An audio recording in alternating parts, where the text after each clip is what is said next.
Comment réussir le CRFPA 2025?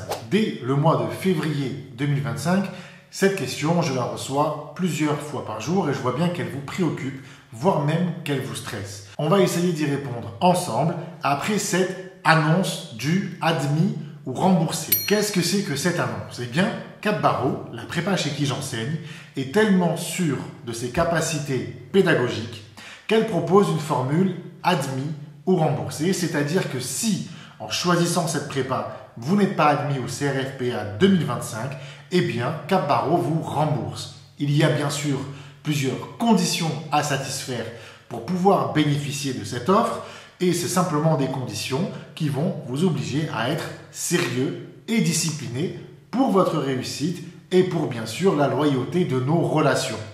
Ces conditions, c'est simplement de choisir entre la prépa annuelle ou la prépa intensive, estivale, écrit et oraux.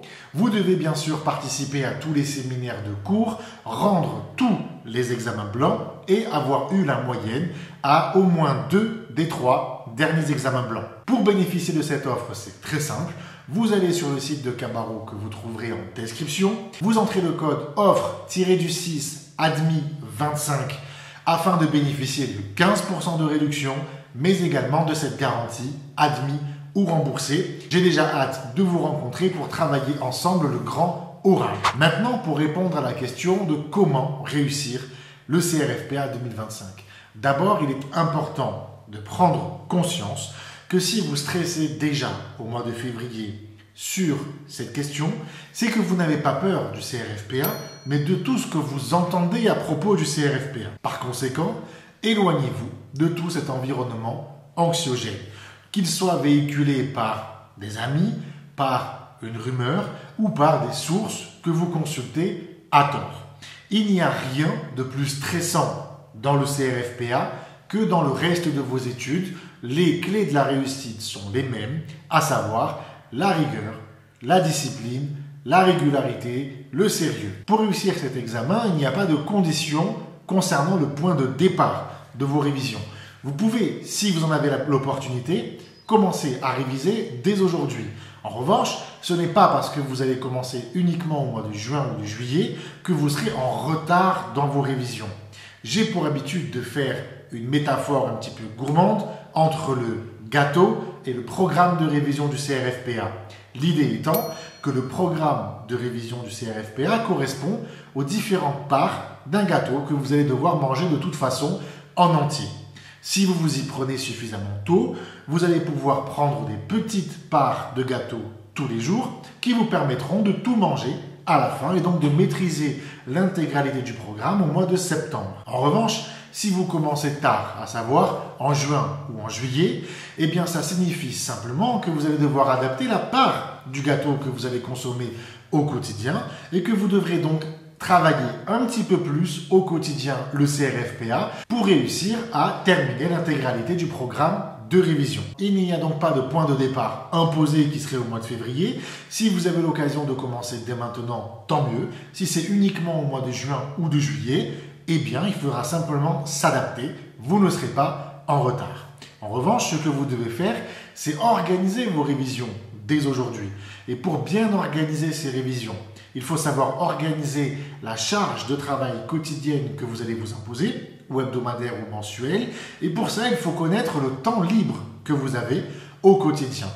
Et donc, je vous invite dès aujourd'hui à faire un inventaire des heures que vous avez de disponibles chaque jour ou chaque semaine ou chaque mois pour éviter d'avoir à surcharger votre agenda. Ainsi, si vous vous rendez compte qu'avec l'inscription à l'IEJ, peut-être un stage à côté, vous n'avez que 10 heures par semaine de disponibles en comptant une partie du week-end pour réviser le CRFPA, eh bien n'allez pas encombrer votre agenda de plus d'une dizaine d'heures par semaine de révision du CRFPA. Parce qu'en surchargeant votre agenda, vous allez simplement vous épuiser et vous n'arriverez donc pas en forme au début de la période estivale. Mais en plus de ça, vous allez déjà vous convaincre que vous n'arrivez pas à abattre l'intégralité de votre programme de révision, alors qu'en réalité, ce n'est pas votre vitesse de travail qui est insuffisante, mais votre plan de travail qui est mal organisé. Plus encore, ce n'est pas parce que le programme du CRFPA est dense que votre programme de révision du CRFPA doit l'être dès aujourd'hui. Donc encore une fois, adaptez votre charge de travail à la période actuelle et à votre temps libre actuel. Vous devez tout simplement vous fixer certains objectifs chronologiques. Celui que je vous recommande, c'est celui de fixer à la fin du mois de juin la période à la fin de laquelle vous aurez parcouru au moins une fois vos cours en ayant cherché à les comprendre. Et je dis bien à les comprendre. Rien ne sert de s'entêter à vouloir commencer à apprendre son cours avant de le comprendre, voire pire, à simplement chercher à le ficher, parce qu'en apprenant et en fichant vos cours trop tôt, vous prenez tous les risques de l'oublier beaucoup trop vite, alors que si vous prenez le temps de les lire et de bien les comprendre, et peut-être même d'aller chercher dans les codes les points de repère et de liaison entre vos cours et vos codes, alors vous avez toutes les chances de faciliter vos révisions estivales et la composition de vos examens blancs, alors que si vous vous contentez d'apprendre vos cours par cœur, vous aurez certainement déjà tout oublié au mois de juin. Or, votre préparation semestrielle doit vous aider à maîtriser et à faciliter votre été, qui est la véritable période charnière, puisque c'est à cette période que vous allez vous exercer de manière intensive et apprendre à une période suffisamment rapprochée de l'examen du CRFPA. Évidemment, c'est un examen qui est difficile. Et comme tous les examens difficiles, vous devez vous bâtir un environnement qui va vous permettre de tenir la distance et d'envisager chaque jour de révision de manière positive. Alors éloignez-vous de tous ceux qui véhiculent des rumeurs quant au sujet qui va évidemment tomber cette année, parce que ces personnes véhiculent des rumeurs chaque année. Malheureusement, on ne les voit pas une fois que leur rumeur a été infirmée. Éloignez-vous des personnes qui vous expliquent que c'est un concours et pas un examen et que, comme par hasard, cette année, la commission et le CNB vont décider d'écarter beaucoup de candidats parce qu'il y aurait eu trop d'admis les années précédentes. Chaque année, cette rumeur est véhiculée et pourtant, chaque année, elle est contredite. Il y a même des années, très récemment, où il a fallu créer des places dans les écoles d'avocats tellement il y avait eu des admis.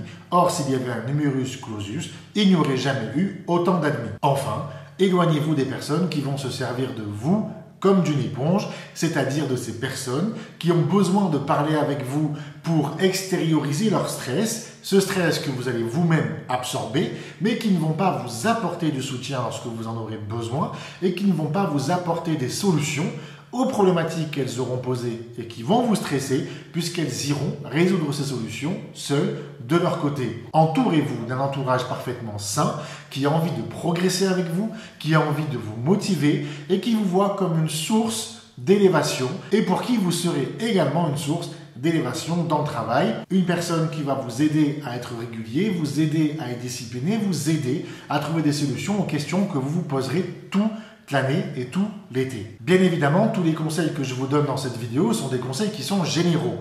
J'ai conscience que vous êtes une somme d'individualité derrière cet écran et j'ai donc pour habitude et pour plaisir de recevoir vos messages de demande de conseils quant à votre organisation personnelle. Vous pouvez donc m'écrire sur Instagram pour qu'on puisse ensuite fixer un appel et on décidera ensemble de comment organiser votre année et votre été de révision.